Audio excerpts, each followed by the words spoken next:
ओम अज्ञानतिमिरान्धस्य ज्ञानाञ्जनशलाकया चक्षुरुन्मिलितं येन तस्मै श्री गुरुवे नमः. Hmm. So we are discussing what is Bhagavad Gita, or rather introduction to Bhagavad Gita. So see, Bhagavad Gita, when we talk, when we say Bhagavad Gita, actually we are talking about common sense, common sense. No high philosophy, nothing here. It's very simple. Most of the people don't study Bhagavad Gita or don't understand Bhagavad Gita because they are afraid of it. So as a result of that, they are not able to understand Bhagavad Gita. But if you want to understand Bhagavad Gita, first thing you should understand is that Bhagavad Gita is nothing out of common sense. It is nothing what you already don't know. Bhagavad Gita is all that you already know. It is all within you. We are just going to make it very simple for you to realize all of it. So, see, the human life is the beginning of all knowledge. We can see that human beings are intelligent. Human beings can do what no one else can do. Chimpanzees, these great apes, chimpanzees, orangutans, they are very intelligent creatures, but they have not progressed anywhere. Hundreds of years have passed in our living history, and we see that no other species has made any progress. But human beings have something special, and that special is the intelligence which distinguishes human beings from other animals, from other creatures of the living kingdom. Plants, animals, invertebrates, vertebrates, everything. So that human intelligence is the distinguishing factor of of human beings from other living entities. So human beings have a very special facility, but a very special duty also. So we talk of, when we say we are Hindus, or when we say we are, Sanatan Dharma, or we are Bharatiya, whatever, what does it actually mean? So it means that we have a special legacy, and that legacy is Athato Brahma Jigyasa. That special legacy that we have been given as having taken birth in India, or as having being born as human beings. That facility is to understand the purpose of our existence. Athato Brahma Jigyasa. And that's the very first aphorism of Vedanta Sutra. What is Veda then? Vedanta means the end of Vedas. So what is Veda? Veda, if we translate to English, it just means knowledge. Knowledge of what? Knowledge of everything. How to eat, how to sleep, how to dress ourselves, how to protect ourselves, how to live. That knowledge is known as Veda. This Veda is a very vast repository of knowledge. It includes everything. So Vedas are not belonging to this religion or that religion or this country or that country. Vedas belong to entire humanity. Anyone who has taken birth as a human being can understand the purpose of human life. So Vedas are elaborating on that knowledge. Since the knowledge of Vedas is very vast, it has been condensed into small packets of knowledge which explain what is the purpose of human life, the essence of human life. Like you see, if you study CBSE textbooks or if you see other books, you can see that there's always a small paragraph which summarizes the topic of the chapter. Like, for example, when we are talking of electrostatics, there is a small summary description which describes what electrostatics is all about. And then when you read the chapter, you understand in greater details. So just like that, the summarization of the knowledge of Vedas is in the form of small verses, which is known as the Upanishads. These Upanishads describe only the essence of Vedas. These Upanishads are further condensed into only 700 verses, and these verses, 700 verses, are known as the Gita or the Bhagavad Gita. So if we translate literally the meaning of Bhagavad Gita, it means the song of God. So Bhagavad Gita is nothing but a condensation of the entire Vedic knowledge. It is the essence of Vedic knowledge. शास्त्रों के सार का सार है Bhagavad Gita, if you want to put it this way. So what does Gita talk about? So it's very simple. So let's see how we can arrive at the conclusion of Bhagavad Gita through common sense. Why are you studying? Would you like to tell me? What are you studying? We are studying to gain the knowledge, to get the assets of future skills. Pardon? Sir, to get the knowledge and like in future we can all use that Hmm. knowledge to gain some assets or some we can fulfill our wishes. Hmm. Okay. We And good. what will happen when you gain assets and fulfill your wishes? Sir, it's just all about uh, Mhm. sir, it's just all about happiness. Means if you get this something which you like mostly, so you will be happy from inside. Yes. Happiness. But who likes to study pipes and turbines and these things? We want that to get some job, to get some profession. We really enjoy happiness in presence of our family members or in our activities that we enjoy. It may be the enjoyment may come from studies also themselves, but the goal is always happiness. The goal is not knowledge. The goal is not money. The goal is not even family. Goal is not even relationships. The goal is always happiness, isn't it? Common sense है ना? खुशी तो चाहिए जीवन में. So that's why Vedas say आनंदमयो ध्यासात. Everyone is seeking happiness. सबको संसार में सुख ही चाहिए. Everyone is seeking happiness. So now tell me one thing. Why are you studying, your diploma or your engineering or science? Why are you studying this? Why not study, say, accountancy or, hang around in the streets? There are boys who play cricket all day, smoke cigarettes, and they are happy. So why don't you do that? Find happiness straight away. Why go through this long process of high school, then engineering? So much of struggle, To and understand yes. to understand about how life works and the living creatures in the planet. It's fine ना वो तो आप ऐसे भी सीख लोगे. I mean, those Marwadi who's selling stuff in the shops. He's also knowing how the world works. Why don't you take that profession? Where actually Why do you want to pursue? studies an Hmm, asset which will also help you in future and the knowledge will hmm, never get wasted. So the same way you're hmm, saying about the cricket and the smoking childrens which are there outside, that is hmm, the short time happiness which you get. hmm, But we are planning for a long term investment and long term happiness, which we need hmm, to struggle, and then hmm. you will get that long term and uh, long term happiness. Yeah. So in other words, to get that permanent happiness, you need to work hard. Yeah.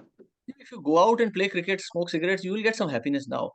But after 4 years, 5 years, when nothing is changing in your life, when the boys will grow up, you'll have to find a job. You'll not be finding anything. Then you'll be struggling. Mm. So this short-term happiness will lead to long-term misery, isn't it? Yes. So Vedas also explain the same thing, that you need to work hard to attain real happiness. There must be, see, happiness is the goal of life. We agree with that completely. But Vedas define the process by which one can become happy. You are working hard right now. The study of high school, the study of diploma or engineering is not easy. It's very painful.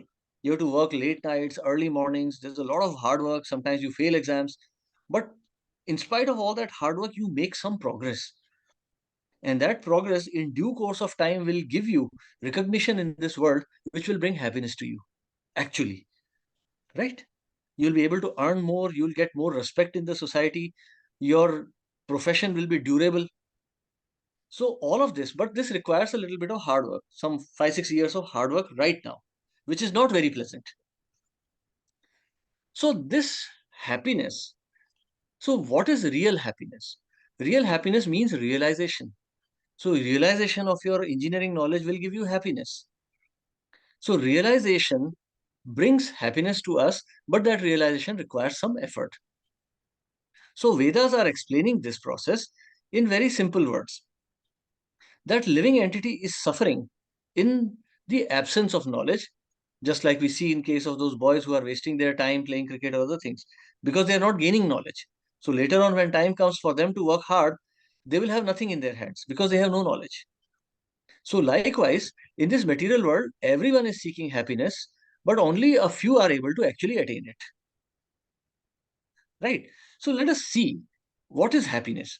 So you, for example, you graduate with good marks, you get a good profession. Naturally, you will get a good job. You are working hard, you're earning money. You will get married, you will have a wife, then in due course of time, you will have children and a family. So is that the end of happiness? Is that happiness eventually? But we can It say is. that it's a kind of happiness. It's a kind of happiness. But let us continue further. What happens in due course of time? Say 40, 50 years. What will happen? You will grow old. First, you will lose your parents. Then you will grow yourself very old. Then eventually you will have to leave your family. When death comes, we have to leave everything. सभी छोड़ना पड़ता है ना मृत्यु सर्व हरंति च. Death takes away everything. So this happiness is certainly there, but this happiness is short-lived. It is not permanent. So what is the problem? Why is it not permanent? It is not permanent because we are in the material world. We are in this world, ashashvatam. So this world is ashashvat. It is not permanent. Nothing here is permanent. Our mobile phones are not permanent, shoes are not permanent, our hair is not permanent, everything. So everything has a beginning and an end. So the Vedas describe that this is the actual unhappiness in our lives. Sometimes we see when we are studying in colleges, schools, we feel unhappy. Oh, this girl doesn't love me, or I didn't get into IIT, or I didn't get mechanical engineering. We have so many regrets in our life. We think that it is misery. And this is a misery, not getting into IIT, not getting mechanical engineering, not getting into IIMs or something. All these are sources of misery. But Vedas say that the real misery is actually there are four miseries in our life: birth, old age, disease, and death. These are the real miseries. Everything else is just a side thing, because death and old age will strike everything. You may love your wife, she may be the most beautiful woman on earth, but she will grow old, you will grow old. So she will have to die, you will have to die. And that is a real misery. That is a very real misery. So, so you see, so these are the real miseries of life. So what we think is unhappiness, Vedas think that it is not, because our real unhappiness is actually what we think happiness in this world. So birth and death are the real miseries of our life. And then there is old age and disease. Everyone falls sick. Even the president of America gets flu or some other disease. So these are the real miseries of life. But Vedas are explaining the process by which we can get rid of all the miseries forever. So Gita explains why are we miserable? Why we have to go through misery. If I am walking on the street and a man comes and slaps me, the first thing in my mind is to ask him, why are you doing this? What have I done? Why are you hurting me? So likewise, an intelligent man should always ask this question: why am I suffering? See, most of us are like normal people. We are not hurting anyone. We are not committing any crime. We are not causing misery to other living entities. Then why are we suffering? So Bhagavad Gita explains that we are suffering because we are in this material world. Mam upetya punarjanma dukhalayam ashashvatam napnuvanti mahatmana samsiddhim paramam gata. That those who come to me, they do not return to this material world, which is temporary and full of miseries. So in this material world, every happiness eventually ends, and that becomes a misery. So Bhagavad Gita, Krishna explains that you need not live in this material world. So when Bhishma Dev was leaving his body, when Bhishma Dev was going to pass away from this world at the end of Mahabharata, Yudhishthir Maharaj met Krishna, and Krishna took him to meet Bhishma Dev. And Bhishma Dev told one thing to Yudhishthir Maharaj. He said that, my dear Yudhishthir, you suffered so many miseries in this life. You lost your father, Your wicked cousins tried to kill you. Your wife was insulted.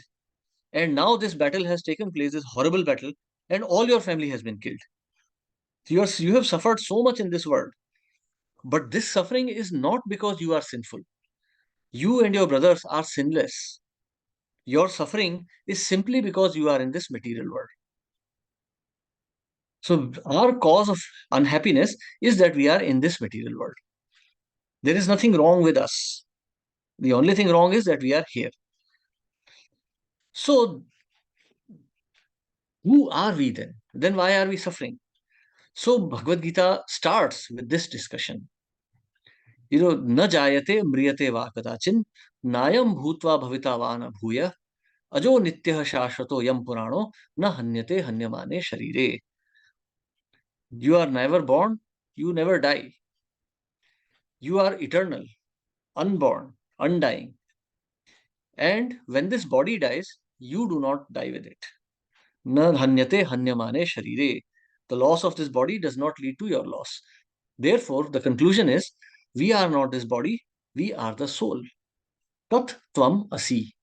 So the first point we had spoken was athato brahma jigyasa. Try to understand who you are. You are the soul. Brahma jigyasa. You are Brahma. So tat tvam asi. You are Brahma. So just like, suppose, you are an engineering student. I put you in a commerce class. Students are studying accounting principles there. You will find it very uncomfortable. Accounting mathematics is very different from engineering mathematics. Principles of accounting are very different. They become quite, it's very unpleasant to study them after engineering. Or, for example, you take a fish. You just put your hand in the river, take out a fish and put it on land. How does the fish feel? It is feeling great misery, great unhappiness.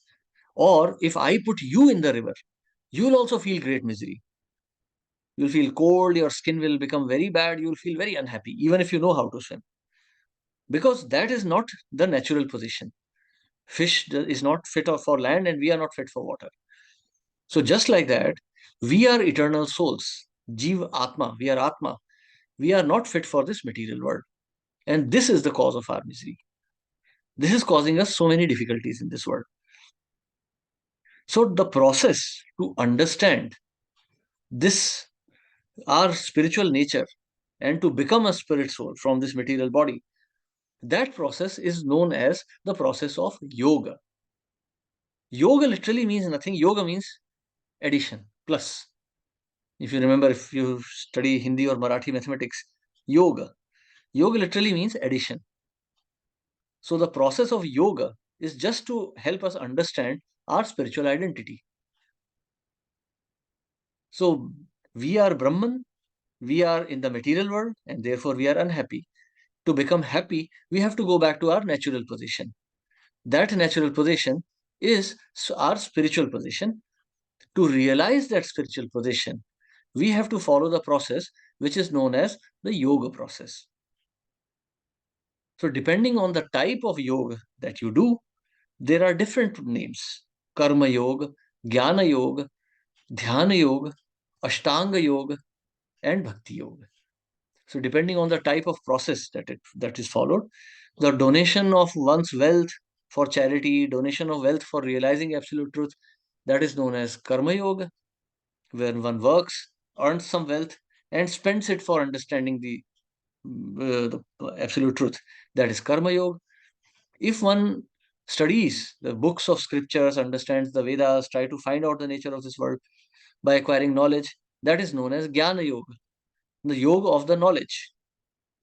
If one goes to the forest and meditates, following the process of Yam, Niyam, Asan, Pranayam, the Patanjali process, that is called Ashta Anga Yoga, yoga of 8 processes: Yam, Niyam, Pranayam, Asan, Dhyan, Dharana, Pratyahar, Samadhi. So this is known as Jnana Yoga. This is known as Ashtanga Yoga process. And the process by which one tries to approach the Supreme Lord directly, but through the process of devotion, love and devotion, that is called Bhakti Yoga. So this is the very, very essence of Bhagavad Gita. So Bhagavad Gita in itself is divided into 18 chapters, 700 verses. It is all these 18 chapters progress from one to the next and explain what you are, what is your duty, what is your final objective, what is the nature of that final objective, and how you attain it. So this is like if we put Bhagavad Gita in 20 minutes, this is how we put it. Okay, so thank you very much. Are there any questions or comments? Please feel free. Hindi English जिसमें पूछना है पूछ लीजिए, बिल्कुल भी शर्माइए नहीं. No question is too bad or too good or anything. Please feel free and ask me. Think of me as your friend. Please ask freely.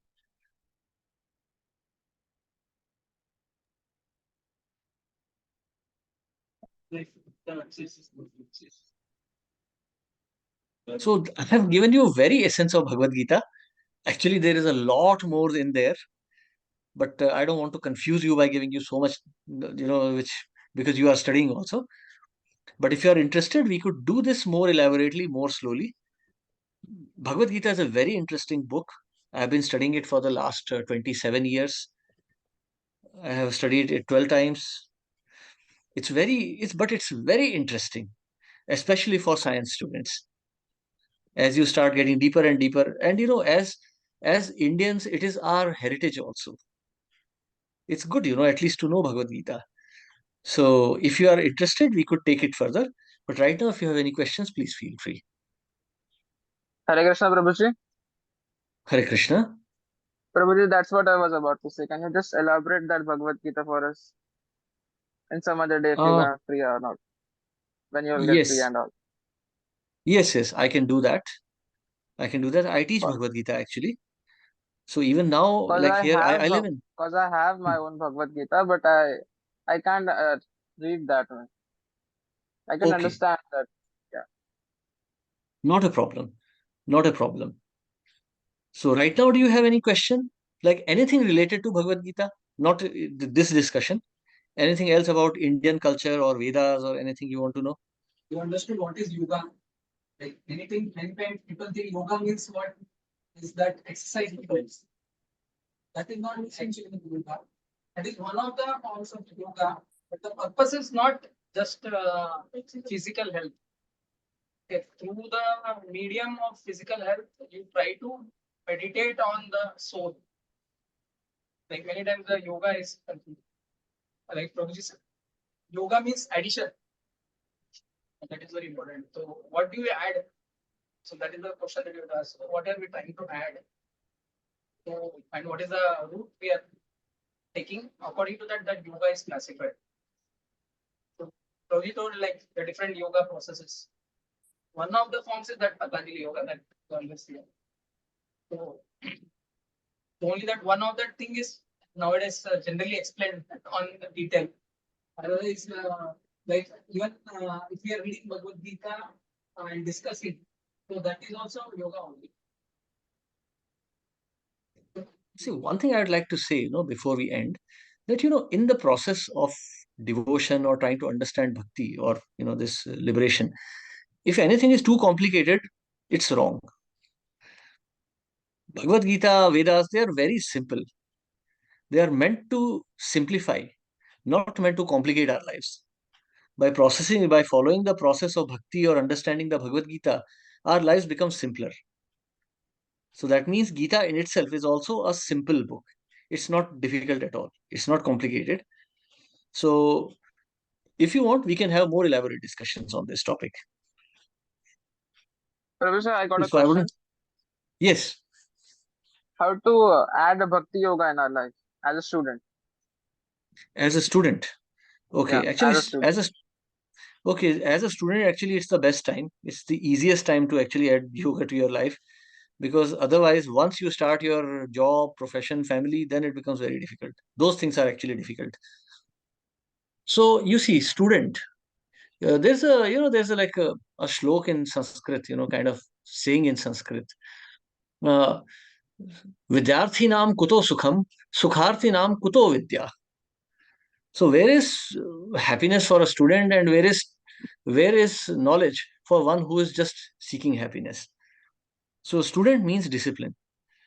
So if we live a disciplined life, We can very easily add devotion in our life. At the same time, we can also progress very well in our studies.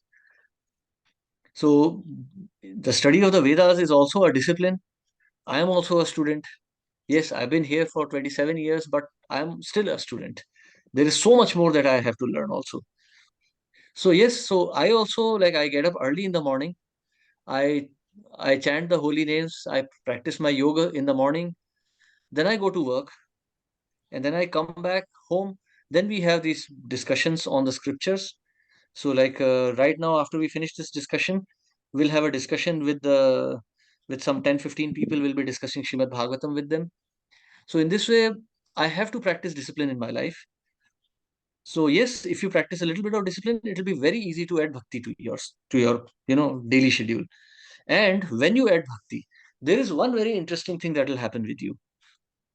So, this is actually coming in the 14th chapter of Gita, but I'll just put it very briefly. There are three modes of nature: Rajoguna, Tamoguna, and Sattoguna. Ignorance, passion, and goodness. Ignorance means sleep and madness. So you see drug addicts, you see drunkards. Tamoguna, ignorance, dirty, unclean, ignorant, sleepy. Passion means, Rajoguna means passion, activity, ambition. So you see cricketers, you see film stars, passionate. Then comes Sattoguna or mode of goodness. So passion is characterized by action, ambition, happiness, and misery. Like extreme happiness and misery. Then we have the mode of goodness or Sattoguna. Sattoguna is characterized by knowledge, peace, happiness, and cleanliness. So when you are in Sattoguna, the most important characteristic is illumination or knowledge. And that's what you need as students, isn't it? Peace and knowledge. So when you add bhakti to your life, you become situated in the mode of goodness. So naturally, when you are peaceful, when you are in goodness, your educational knowledge, your technical knowledge also becomes easy to acquire. So by practicing bhakti, your marks actually go up. I also started when I was a student. I was in the first year of engineering when I started. And if you ask your sir, I had an aggregate of 67% in my engineering, all 8 semesters. So I studied electrical engineering. I got 67% in all semesters aggregate. Highest was 72%, lowest was 65%. And it was quite easy because I was studying electrical engineering and I was also a little bit passionate about mechanical engineering. So I used to study that also. So I almost studied two disciplines at the same time. And at the same time, I studied Bhagavad Gita also. I finished Bhagavad Gita when I was in my second year of engineering itself. So you see, when you take bhakti in your life, your academic performance also goes up. So you need not worry about your academics. You'll become so disciplined that you'll have much more time than you have now. Probably, but how to have that interest in that bhakti part? Like rather Yeah, from doing that's all that things and all, how to concentrate your mind towards the particular bhakti part? okay. So bhakti means what is bhakti? So, okay, that's a very long topic actually, but let me put it very shortly. Bhakti means remembrance of the Lord by the chanting of holy names. No. So, in this age of Kali, which is a very, very disturbed age, the only process is chanting of the holy names. So, we chant the Hare Krishna mantra. So, this chanting, Manaha Trayati iti mantra. Manaha Trayati. Traya means to deliver. So, something that delivers the mind is known as a mantra. By chanting of the mantra, the mind becomes controlled. It is established in goodness. That means it gets controlled. So, by regular chanting of the holy names, so we chant Hare Krishna, Krishna Krishna, Hare Hare, Hare Ram, Ram Ram, Hare Hare. By this regular chanting. So right now, like for example, you're studying, I would advise if you chant just 5 minutes in the morning, get up early, wash your face, chant this Hare Krishna mantra for 5 minutes only. You will notice a lot of difference. So to bring bhakti into your life, start by chanting. And then automatically everything will become simplified. You can give it a try. You should not believe my words. You should experiment yourself. Prabhuji, I So actually that will, chant two malas a day. okay, that's nice But I'm then. asking about the Gita. I'm asking about the Gita. I'm not getting that Gita part. Okay, I'm not getting my mind focused to read that Gita part. That's what I'm asking about. okay. So you see, we are so accustomed to studying this mathematics, physics, so many things, physics, chemistry, mathematics, English, and all. So these studies are in the mode of passion. Bhagavad Gita is in the mode of goodness. So it becomes a bit difficult to understand. So Bhagavad Exactly. Gita That's is on what a my higher point. platform. So when you chant and then you try to read Bhagavad Gita, it will be very easy to understand. So let's do one thing. Like today, I gave you introduction. If you want, we can meet once or twice a week, and we can have this kind of half an hour short discussions on Gita. So, like a starting point, then you'll be able to do it on your own. That would be great, I guess. Great. So I'm happy to serve you. So Thank you. now, Hope to have you next time. Yes. Prabhuji, or we Yes. can have the chapter once or twice in a week. Sure. We can That's a good idea. Saturdays. Yeah, we can start the first chapter from next week, I guess. Saturdays and present. Great. Luckily, all three of them are little free. Then they are all they are busy. Yeah, then slowly after 15 days they will become busy. So they have some Okay. time now. Spend 15 So days, we can do it more frequently now in that case. and then we can But after maybe 2 weeks after that we can settle for once a week like that. yeah, we can do more frequently to begin with. Yeah. And trust me, Bhagavad Gita is very interesting. It's a Presently, very lively book. colleges have not yet started. So Uh-huh. yeah, so I'll be in touch with each one of them, and we'll find out Okay. a common time. Yes, please. Work out So some options please from our remember, side, and then from your side also we can plan and then we can. not to worry, that we can easily manage. See, I'm also a student like you. You'll when you come to my age, you'll realize that we are always a student. We never grow up. Life is only about learning all the time. A person in bhakti yoga can never say that he's an expert. We are always students only. So don't worry, I'm like you. We'll sit together, we'll study Bhagavad Gita, and we'll understand it. Yes, so nice. Okay, and in between, you can have my number also. Anandam Prabhu, you can make one group for us, and you please feel free. Don't feel any hesitation. You can approach me, ask any questions. You don't worry about any of those things. No formalities between us. Our objective is to understand the Bhagavad Gita. Everything else is secondary. Sure, brother. Okay, so just before we leave, I'll give you one small message. Do you love your parents? Yes, sir. Yes, sir. Yeah, of course, All of really. you? Yes. Yes, sir. Okay. No, because I'm in the West and here nobody loves their parents really. Really? But yeah, there's no family culture here in the West. But you know something. When you study the Bhagavad Gita, and especially when you chant the Hare Krishna mantra, it will benefit your parents also. Your parents are your primary gurus. They have your karmic responsibility. So when you become devotees of the Lord, they get direct benefit. So if they have committed some sin in their life, knowingly or unknowingly, they get benefit from your practice of devotional service. So as a son also, it is your duty to deliver your parents.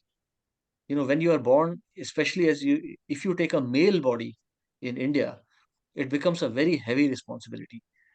Bharat bhumi te haile manushya janma jar, janma sarthaka kari kar paropkar. Lord Chaitanya says that. So taking a male birth in India is not an ordinary thing at all. You may think, or I may sometimes think, oh, if we could be born in the West, we could be more athletic, more intelligent, whatever, whatever, whatever. No, we have the best birth. An Indian birth is naturally favored because we are directly in the land of the Lord Himself. So the process, one part of the process is already covered for us. Now we just have to put a little extra effort and get perfect. So you will be delivering your parents when you do this. Actually, it is your duty. The son is uh, Putrayati iti putra. One who delivers the father, he is the only son. So you don't become an ideal son by going to IIT, IIM and becoming millionaire or becoming, some Jeff Bezos or something. No, that may be good, but that will be only material benefit to your parents. But by becoming devotees of Krishna, the amount of benefit you can do to your parents, no one can imagine. And not for this life, it will be forever, for eternity. Because in this birth, your parents gave birth to you and you became a devotee of the Lord. They will forever benefit from it. So even though they may not realize it right now, but they will always benefit from that. So as a duty to your parents, you can also take it. Okay, so thank you very much for coming and we'll meet again. Thank you, Prabhu. Hare Hare Krishna. Krishna. Hare Thank you, Krishna. Guruji. So I'll be in touch with Thank you, Prabhu. all the Yes. students, and then Yes. we'll form a group also, and we'll plan Yes. when to meet next. Thank you Sure. for your time, and thank you, Prabhu. Hare Hare. No, Hare it's my Krishna. pleasure. Thank you, Prabhu. Glad to Hare have you Krishna. here. Hare Same Krishna. here. Hare Krishna.